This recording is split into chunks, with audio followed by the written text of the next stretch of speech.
할렐루야. 예, 복되고 즐거운 주일입니다. 오늘은 특별히 주현절 후 둘째 주일이며 또 우리 교단 총회에서 정한 제88회 여전도의 주일입니다.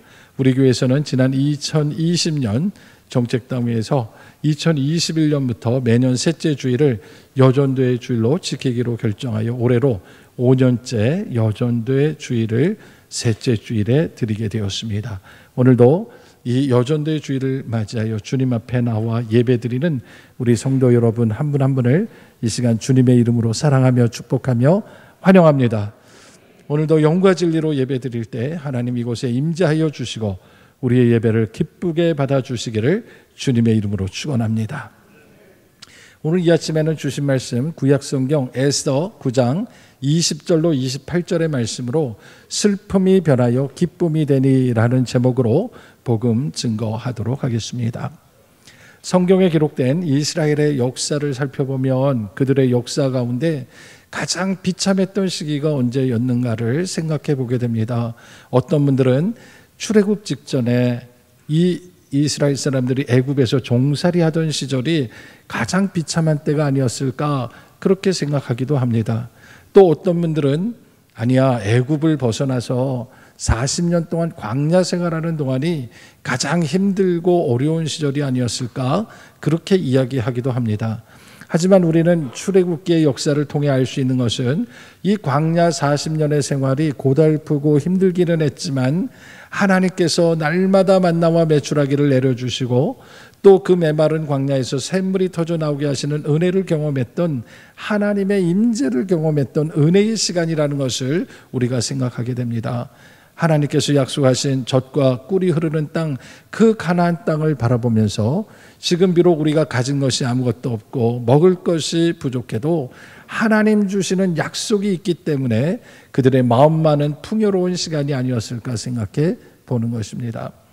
그렇다면 그 후에 약속하신 땅, 이 가나안 땅을 정복하는 과정이나 그곳을 차지하고 난 후에 사사들이 다스리던 시대나 아니면 이스라엘의 왕을 세워 왕정 시대나 그때가 힘들었을까 생각해 보는 거죠. 물론 그 시대마다 나름대로 어려움이 있었겠죠. 그러나 그 가운데도 하나님의 은혜가 있었고 그들을 나름대로 살만한 시대였다라고 생각을 합니다.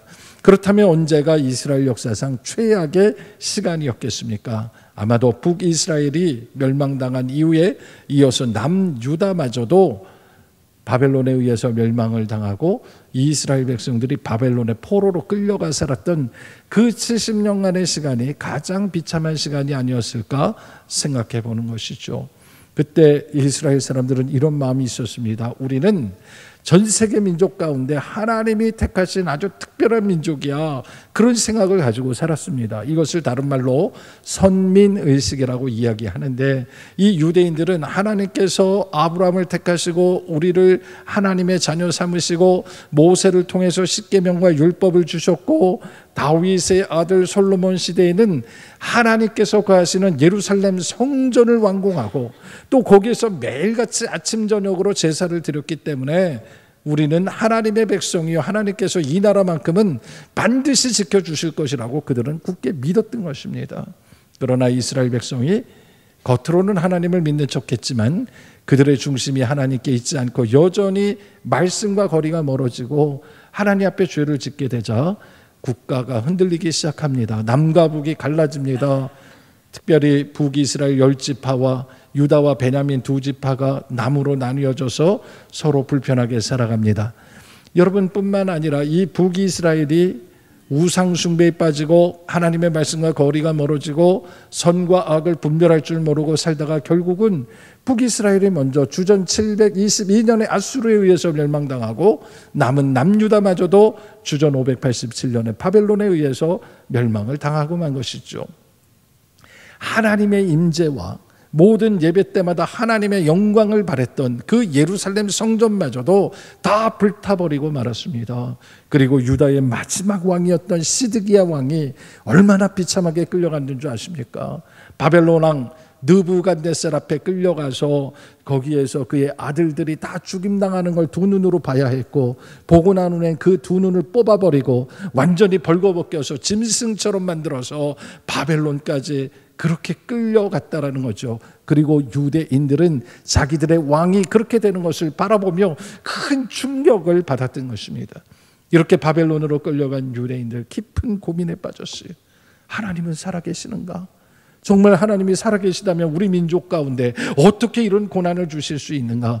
그들은 그렇게 질문했습니다. 그러나 이런 질문 가운데도 그들은 답을 찾지 못하고 매우 고통스러운 시간을 보내게 되는데, 하루 이틀도 아니고 1년 2년도 아니고 무려 70년 동안 바벨론의 포로로 전 지역에 흩어져서 살아가야 했습니다. 하루아침에 나라를 잃어버리고 만국의 한을 품고 살아가는 유대인들이 되어버린 것이죠.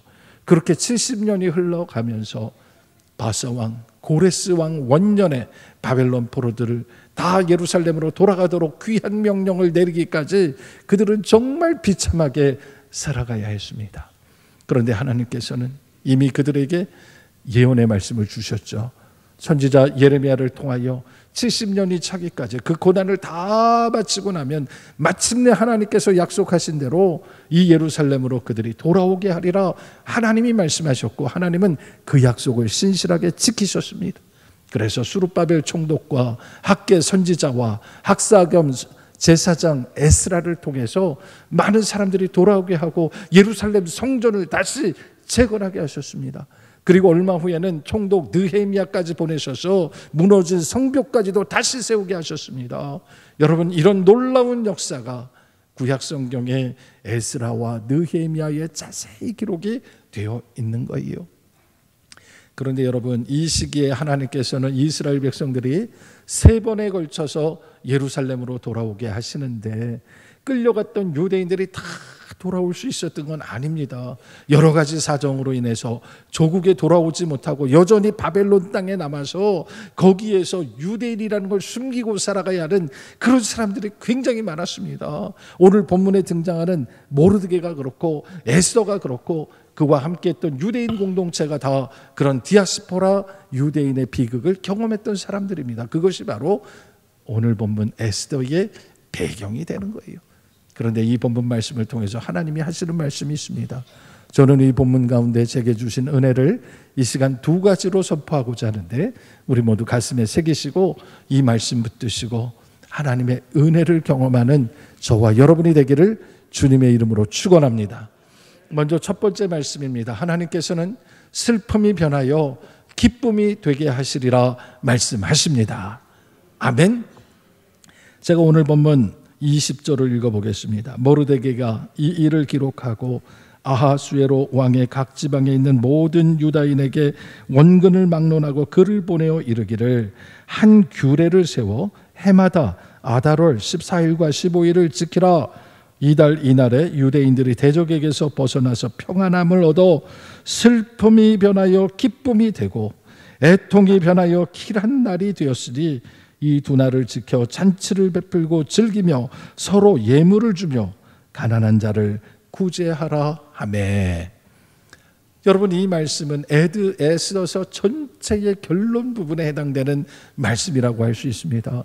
바벨론의 포로로 끌려왔던 수많은 사람들 중에 꿈에도 그리던 그 예루살렘으로 돌아간 사람들도 있었지만, 여전히 이 바사라고 부르는 페르시아의 수도 수산에 남아서 거기에서 살아가야 하는 사람들이 있었다라는 거죠. 여러분, 그 중에 모르드게라는 남자와 그의 친척 가운데 에스라는 여자가 있었습니다. 당시에 이 페르시아는 아하수에로라는 왕이 다스리고 있었을 때인데, 이 아하수에로 왕이 얼마나 권력이 대단했는지 오늘날 인도에서부터 북아프리카 에티오피아까지 무려 127개 나라를 다스리는 당대 최고의 권력자였다고 성경이 기록하고 있습니다. 그가 왕위에 올라간 지 3년째가 되던 해에 잔치를 벌였습니다. 무려 187일 동안 잔치를 벌였고, 이 187일 동안의 잔치가 끝나고 난 후에는 또 일주일 동안 잔치를 연장하게 되는데, 이 아하수에로 왕이 얼마나 재산이 많은지 이 잔치에 참여한 모든 사람들에게 왕이 주는 술을 제한 없이 무제한으로 나누어 주었다라고 성경이 기록하고 있습니다. 그렇게 잔치가 끝나갈 때 아하수에로 왕이 술에 취했습니다. 그래서 많은 사람들 앞에 기분이 좋아서 자기의 아내 왕후, 이 와스라는 이 왕후를 사람들 앞에 보여주기를 원했어요. 아마 그때의 당시에 최고의 미인이었던 것 같습니다. 그래서 그 미모를 자랑하기 위해서 나오라고 얘기를 했는데 이 왕후 와스디가 단칼에 거절을 해버리는 거예요. 그래서 많은 신하들 앞에, 국민들 앞에서 한번 나와봐라 하고 왕이 얘기를 했는데 거절합니다 라고 얘기하니까 왕이 체면이 말이 아닌 게 된 거예요. 그래서 분노했습니다. 그리고 왕후 와스디를 폐위시켜버렸습니다. 그리고 너무 화가 나가지고 법령을 만들어서 선포를 했습니다. 법령의 내용이 뭔지 아세요? 내가 다스리는 나라에서는 어느 집안이든 남편이 결정하면 여자는 무조건 따라간다라는 법이에요. 여러분 만약에 지금 그런 법을 선포하면 아마 여기 계시는 여자분들이 아마 난리 날 거예요. 근데 그 얘기는 바꿔 얘기하면 와스디도 말을 듣지 않았지만 그 당시에 많은 여자분들이 그렇게 남자들에 의해서 불편함을 당하던 시대였구나 하는 것을 우리가 성경을 통해 알게 되는 거죠. 어쨌든 이렇게 말도 안 되는 법을 선포하고 그리고 폐위시킨 왕후를 대신해서 새로운 후궁을 드리기로 작정을 합니다. 그래서 전국 127개 지역에서 각 지역마다 최고의 미인들을 뽑아서 미인 선발대회를 합니다. 그래서 그 모든 경쟁 가운데 마지막까지 살아남은 사람이 누구냐면 에스더라는 여자였습니다. 이 에스더가 마침내 아하수에로 왕의 마음을 얻게 되고 그래서 와스디를 대신해서 페르시아 왕 아하수에로의 후궁이 됐습니다. 그와 동시에 그의 사촌이었던 이 모르드게가 수산궁을 드나들며 여러 가지 일들을 하게 되는데 어느 날 모르드게가 성을 들어오다 성문에서 이상한 얘기를 듣는 거죠. 어떤 사람들이 왕을 배신하고 왕을 암살하고자 하는 반역의 이야기를 듣게 된 거예요. 그래서 그 정보를 에스더에게 전해줬고 에스더가 그것을 왕에게 전해서 이 반역이 실패로 돌아가고 모든 게 무산되는 그런 일이 있었습니다. 어쨌든 이런 일들이 있었지만 왕은 모르드게의 공을 알아주지 않았어요. 그리고 시간이 지났는데 아하수에로 왕에게는 오른팔이 있었습니다. 최고위의 권력을 다스리는 사람 중에는 아각 사람 함무다다의 아들 하만이라는 사람이 있었는데 이 하만이라는 사람이 교만하게 짝이 없는 거예요. 그래서 왕 다음에 2인자인데 자기 앞에서 무릎 꿇지 않으면 전부 다 마음속에 기록을 해놓는 거죠. 네가 무릎 꿇지 않았구나. 네가 뻣뻣하게 구는구나. 그렇게 기록을 한 거예요. 그리고 하만이 가만히 지켜보니까 다른 사람들은 다 엎드리는데 모르드게 한 사람만 자기 앞에 무릎을 꿇지 않는 거예요. 그래서 속상해서 모르드게를 미워하고 모르드게가 어떤 사람인지 알아보니까 모르드게가 마침 유대인이라는 사실을 알게 된 거예요. 그래서 어떻게 하든지 이 유대인들을 진멸하겠다 그렇게 결심을 하게 되는 거죠. 그리고 나서 시간이 많이 지났습니다. 아하수에로 왕이 다스린 지 12년째가 되던 해에 첫째 달에 1월 달에 하만이 왕 앞에서 이 유대인을 멸할 기회를 얻게 되는 거예요.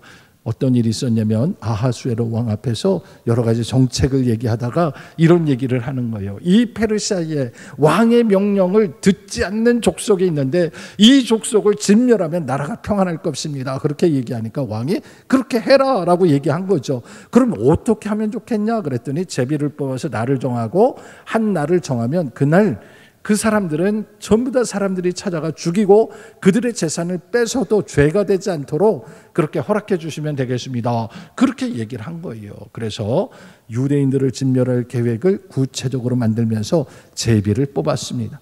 1월 13일 날 제비를 뽑았는데 2월, 3월, 4월 해서 12월까지 중에 제비를 뽑았는데 마침 12월 달이 나온 거예요. 그래서 12월 13일 날 하루 동안에 이 페르시아에서는 남녀노소를 막론하고 유대인들은 다 죽여버리고 그들의 재산은 다 뺏어가도 아무 문제가 없다라는 법을 공포해버리게 되는 거예요. 이런 말도 안 되는 법이 공포가 되면서 유대인들은 정말 공포에 떨었습니다. 이제 11달이 지나면 이 페르시아 127개 지방에 흩어져 사는 디아스포라 유대인들은 꼼짝없이 다 죽게 된 것이.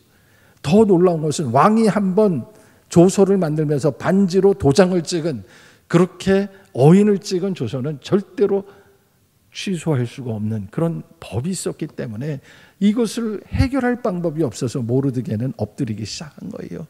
그리고 유일하게 그의 사촌이었던 이 에스더를 찾아가서 우리 민족이 죽게 됐으니까 네가 나서야 되는 거 아니냐, 그렇게 얘기하면서 네가 안 나서면 다른 사람을 통해서 우리는 구원받을 거야 라고 얘기하면서 엎드리라고 얘기하는 거죠. 그랬더니 에스더가 나를 위해 함께 금식하고 기도해달라고, 왕이 나를 부르기 전에는 내가 먼저 나가면 죽임당하기 때문에 아무 소용이 없다고, 왕이 날 불러야 되는데 그런 일이 일어나도록 기도해달라고 하면서 내가 죽으면 죽으리라, 그렇게 기도한 거예요. 여러분, 며칠이 지나고 이 에스더가 왕의 은혜를 입게 됩니다. 왕을 만났더니 왕이 귤을 보여주며 오라고 하는 거죠. 그래서 왕 앞에 엎드리면서 소원이 뭐냐라고 물어보니까 내가 잔치를 열 테니까 왕께서는 왕의 오른팔과 함께 하만과 함께 오십시오라고 부탁을 한 거죠. 그 얘기를 뒤에서 들었던 이인자 하만이 우쭐했거든요. 왕후가 잔치를 베푸는데 왕을 초대하는데 유일하게 한 사람을 초대한 게 바로 자기였거든요. 그러니까 내가 얼마나 높은 사람인지, 내가 얼마나 권력자인지 자기 도취에 빠져가지고 너무 혼자서 막 꿈을 꾸는 거예요. 그런데 그날 밤에 하나님이 역사하시는 거죠. 왕이 그 잔치에 나가기 전에 잠이 오지 않아서 여러 기록을 돌아다보는데 책을 읽다가 궁중실록을 열어보니까 마침 책을 펼쳤는데 펼친 데가 무슨 얘기였냐면 모르드게가 이전에 왕을 암살하려고 했던 계획을 알려줘서 무산이 됐던 이야기가 있는 거예요. 그러니까 생각해 보니까 옛날에 그런 일이 있긴 있었던 것 같아요. 그래서 신하들한테 물어봤습니다. 그러면 그때 모르드게에게 상을 내려줬냐라고 물어보니까 아무것도 한 게 없다는 거예요. 그래서 왕이 속으로 생각한 거죠. 그런 존귀한 자는 어떻게 하면 좋을까? 그런 마음을 하나님이 주셨는데 그 다음날 잔치에 나갔습니다. 잔치에 나갔는데 왕이 그 마음을 하나님이 주셔서 그 오른팔이었던 하만에게 어떻게 하면 내가 신세진 사람을 높일 수 있을까 그렇게 물어봤거든요. 그랬더니 자기를 또 생각하는 줄 착각을 해가지고 이 하만이 신나게 얘기하는 거예요. 그렇게 존귀한 사람은 왕의 옷을 입히고 왕의 말을 태우고 온 도성을 돌아다니면서 이 사람은 칭상받아 마땅합니다 하고 외치도록 그렇게 하십시오 그런 거예요. 그리고 자기가 그렇게 될 줄 알았거든요. 근데 왕이 말합니다. 너 말고 모르드게를 좀 그렇게 해줘. 그래서 이 사람이 깜짝 놀라서 모르드게를 높이기 시작하는데 그때부터 하나님이 역전을 시키시는 거예요. 그러면서 궁극적으로 어떻게 됐습니까? 여러분, 하나님께서 두 번째 잔치를 다시 에스더를 통해서 열게 하고 그 자리에서 이 에스더가 자기의 신분을 밝힙니다. 나는 사실 유대인입니다. 그런데 지금 이 말도 안 되는 법을 만들어서 12월 13일 날 이 땅의 유대인들은 다 진멸하는 법을 만들어서 저도 지금 죽게 됐습니다 라고 왕에게 얘기를 한 거죠. 그러니까 왕이 화가 나서 누가 그걸 만들었냐고 호통을 치는데 바로 이 당신의 오른팔 하만입니다. 그래가지고 이 하만을 장대에 달아 죽이면서 이 반역이 끝나게 만드는 거예요. 그러면서 모르드게를 그 자리에 올려 세우게 하신 거예요. 그래서 모르드게가 왕으로부터 새로운 날을 잡고, 그래서 그날 유대인들을 잡아 죽이려 한 바로 그날 유대인들이 먼저 자기를 방어할 수 있게 하고 자기를 죽이려 하면 그 사람을 먼저 죽이고 먼저 가지면 아무 문제가 없도록 그렇게 왕의 조서가 찍힌 새로운 법을 만들어 선포하면서 민족 말살의 위기를 극복하게 만들어 버린 것이죠. 바로 오늘 본문 말씀은 그 위기를 이겨내고 난 후에 하나님께서 우리를 이 모든 대적에게서 벗어나게 하셨고 하나님이 우리에게 평안을 주셨고 슬픔이 변하여 기쁜 날이 되게 하셨고 애통한 날이 변하여 길한 날이 되게 했다라고 고백하는 거예요. 여러분, 저는 복음의 능력이 이와 같다라고 믿습니다. 여러분, 우리 하나님께서 함께 하시면 우리가 누구인지를 분명히 하면 내가 사명 가운데 살면 하나님께서 우리를 구원하시되 하나님께서 우리를 저 밑바닥에서 끌어올리시고 역전시키시고 생명의 길로 인도하심을 믿으시기 바랍니다. 올 한 해 저와 여러분의 앞길에 어떤 일이 펼쳐질지 우리는 모릅니다. 그러나 절망하지 마십시오. 어떤 상황에도 주님이 함께 하시면 마지막에는 역전시켜 주실 줄로 믿으시기 바랍니다. 올 한 해 예수 그리스도 복음만 붙드시고 주님께서 주시는 은혜로 우리가 살아가는 한 해가 되기를 주님의 이름으로 축원합니다. 두 번째로 기억할 말씀이 있습니다. 하나님께서는 모든 것이 우연처럼 보여도 하나님의 섭리 안에 있다 말씀하십니다. 아멘. 여러분, 에서서를 읽다 보면 모르드게나 에스더같이 이 믿음의 사람들을 통해서 하나님께서 이 한 나라, 한 민족을 통째로 구원하시는 하나님의 놀라운 사건을 우리가 보게 되는데, 진짜 놀라운 게 뭔지 아세요? 에서서 1장 1절부터 마지막 10장 3절까지 그 말씀 가운데 단 한 번도 하나님의 이름이 나오지 않는다는 거예요. 여러분, 우리가 성경을 읽으면 어디를 펼치나 여호와 하나님께서 말씀하시기를, 하나님께서 이르시기를, 또는 너는 가서 하나님께서 이렇게 하라고 전하라, 예수 그리스도께서, 우리 주님이, 이런 말들이 계속 나오는데 이 에서서에는 단 한 번도 하나님의 이야기가 나오지 않는다라는 것이에요. 그렇다고 해서 이 이야기가 하나님의 이야기가 아니라는 것이 아니에요. 여러분, 하나님께서 이 모든 일들을 행하셨습니다라는 그런 구체적인 표현이 에서에서는 없지만, 그러나 우리는 믿음으로 알죠. 이 모든 일들을 계획하시고 이 모든 일들을 이루신 분은 살아계신 하나님이심을 우리는 믿습니다. 그것을 우리는 보이지 않는 손이라고도 얘기하고 하나님의 섭리라고도 얘기하는 거예요. 여러분, 에서를 통해서 우리가 분명히 알아야 될 것은 이 에서의 주인공은 에서도 아니고 모르드게도 아니고 하나님 자신이라는 사실입니다. 하나님께서 그 페르시아에 살고 있었던 하나님의 백성도, 이 유대인들을 하나님께서 어떻게 구원하시는지를 하나님을 드러내지 않고 하나님이 보여주고 계신다라는 것이죠. 여러분, 에서가 내가 죽으면 죽으리라 하고 왕 앞에 나간 거 대단한 용기와 믿음 맞죠? 그러나 이미 하나님께서 아하수에로 왕의 마음을 돌이켜놨기 때문에 그가 나갔을 때 아하수에로 왕이 이 에서의 이야기를 들어준 거 아니겠습니까? 이렇게 구원의 역사는 우리가 알지 못하는 하나님의 손의 역사가 수없이 많은 것들이 우리 가운데 일어나고 있음을 우리는 알아야 되는 거예요. 여러분, 또 한번 생각해 보세요. 이 하만이라는 사람이 유대인들을 멸하려고 왕 앞에서 계략을 펼치면서 유대인을 멸절하는 날을 뽑을 때에, 그 날을 정할 때 그 나라는 제비 뽑아서 정하게 돼 있는데, 이 제비라는 말이 부르라는 말이고 제비의 복수형이 부림이 되는 거고, 그래서 이 13일 지난 14일 15일 이틀을 제비 뽑은 날에서 부림절이라고 유대인들이 절기를 지키는데, 한번 생각해 보세요. 1월 달에 제비를 뽑을 때 뽑을 수 있는 확률은 2월, 3월, 4월, 5월, 6월부터 시작해서 12월까지 11달 중에 하나를 뽑게 돼 있어요. 그런데 하나님께서는 그 많은 달들 중에 가까운 달이 아니라 가장 멀리 있는 12월을 뽑게 하셨어요. 우리는 우연이라고 생각하죠. 그러나 여러분, 이것은 우연이 아니라 하나님의 구원 계획 아래 있었음을 믿으시기 바랍니다. 우리 눈에는 우연인 것처럼 보이지만 하나님의 눈에는 우연이 없습니다. 모든 것이 하나님의 계획이요 하나님의 은혜 아래 있음을 믿으시기 바랍니다. 저는 우리 하나님께서 허락하신 이 에서의 말씀을 통해서 오늘 우리 가운데도 일어나고 있는 이 복음의 능력을 볼 수 있기를 주님의 이름으로 축원합니다. 여러분, 복음이 뭐예요?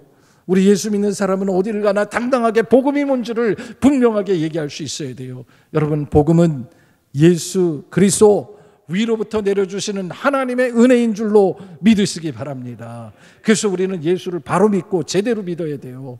여러분, 예수 믿으면 우리가 어떻게 달라집니까?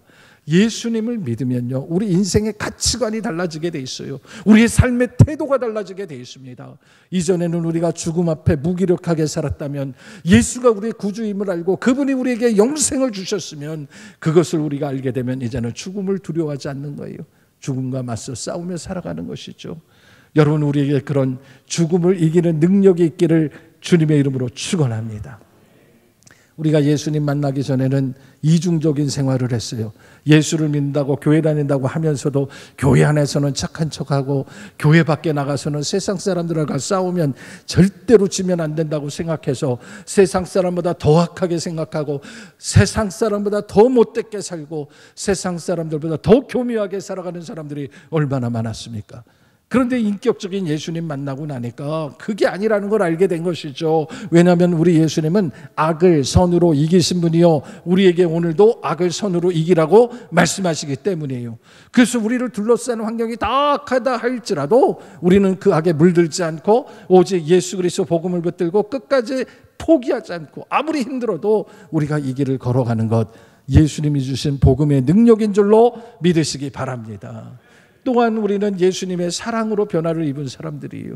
예수님 만나기 전에는 우리 안에는 사랑보다 미움이 더 컸어요. 나보다 잘난 사람 보면 미웠고, 나보다 잘 나가는 사람들 보면 질투했고, 우리 그런 마음 다 가지고 살았어요. 그런데 예수님을 만나고 하나님이 우리를 얼마나 사랑하시는지 알고 나니까 그 사랑이 우리의 죄를 덮기 시작하고 그 사랑이 우리 가운데 충만하니까 우리도 주님처럼 다른 사람을 용서하고 사랑하고 살 수 있게 된 거예요.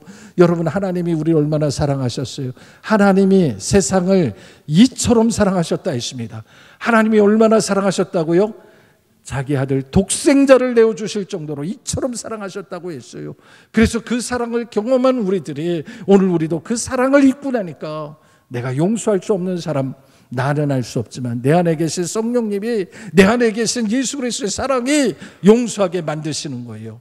여러분, 이와 같은 사랑의 능력이 올 한 해 우리 가운데 함께 하시기를 주님의 이름으로 축원합니다. 그게 복음의 능력이에요. 여러분, 에서를 보면 하나님의 이야기는 한마디도 나오지 않는 것 같지만, 그러나 하나님을 경외하는 모르드게와 에서가 그들이 하나님 앞에서 어떻게 생각하고 어떻게 기도하고 어떻게 행동했는지를 바라보면 우리는 그리스도인이 어떻게 살아야 되는지를 그 안에서 발견하는 거예요. 다른 사람들이 여러분 알아주지 않아도 여러분 실망하지 마세요. 하나님이 여러분 알아주십니다. 예수님이 우리를 알아주세요. 우리가 하나님 앞에서 정직하고 진실하게 사는 그 믿음의 삶을 주님은 알고 계신다는 거예요. 하만과 같이 세상 가운데 권력이 있고 지위가 높고 사람들이 알아주고 그 앞에 다 무릎 꿇고 그래야 하는 사람이 있다 할지라도 우리는 부러워하지 않습니다. 왜냐하면 우리는 하나님 한 분 앞에서만 무릎을 꿇기 때문이죠. 우리가 그렇게 사는 믿음의 성도 되기를 주의 이름으로 축원합니다. 이제 말씀을 마무리하려고 합니다. 여러분, 이 땅에 지금부터 100년 전에 살던 여성들이 있었습니다. 100년 전의 여성들이라면 우리의 어머니의 어머니들이겠죠. 우리의 어머니의 어머니들 이 땅 살면서 이름도 없이 살았어요. 아무개 엄마, 아무개 엄마 그렇게 불렸고요. 또 자기의 고향을 따라 어디댁, 어디댁 이렇게 평생 불리면서 정말 이름도 없이 살아간 그런 여자들이 있었습니다. 그런데 이 땅에 복음이 들어왔고 이 복음이 그들을 바꿨습니다. 예수 복음을 믿게 되면서 하나님의 은혜를 입은 그 믿음의 여성들이 가정을 일으키기 시작했고 교회를 일으키기 시작했고 이 나라를 일으켰습니다. 교회의 일꾼이 된 그 여성들이 바로 우리 믿음의 선배들, 여전도회 이 모든 앞장서서 우리 앞에서 믿음과 삶을 통해 보여줬던 대선배님들의 모습인 것이죠. 그들의 헌신과 봉사와 섬김, 그것이 가정을 일으켰고 교회를 일으켰고 우리 대한민국을 일으켜 세운 줄로 저는 믿습니다. 우리 믿음의 어머니의 어머니들은 그렇게 에서 같은 믿음으로 죽으면 죽으리라는 믿음으로 살아왔던 것이죠. 오늘 여전도의 주일을 맞이하여 그런 믿음의 어머님들이 계셨고 기도의 어머니가 계셔서 오늘 여기에 우리가 있다는 것을 기억하며 이제 우리는 어떻게 살 것인가, 우리도 우리의 다음 세대를 위해서 믿음의 징검다리가 되고 기도의 동역자가 되고 사역의 동역자가 되어서 슬픔을 기쁨으로 바꾸는 이 복음의 역사를 창조해내는 그런 여전도의 회원들이 다 돼야 되지 않겠습니까?